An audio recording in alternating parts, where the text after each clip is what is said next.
এচোন গ'লেই মই তাই মোক চিঞৰি আহিছে কিয় মাজতৰ একো হোৱা নাইতো হলি হলি হলি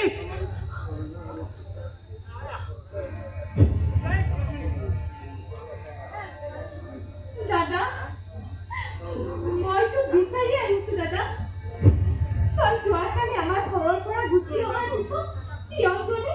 এখন চিঠি থৈ গৈছিল তোৰ এই পত্ৰ বান্ধৱীৰ চিঠি দাদা ঘৰ দাদা চিঠিখন ঘৰ চিঠিখন পঢ়িবি দাদা তাত বোধহয় কিবা গুৰুত্বপূৰ্ণ কথাও থাকিব পাৰে মই আহো দে দাদা হলি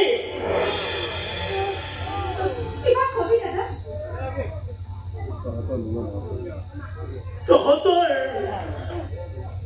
তহঁতৰ মোলৈ মনত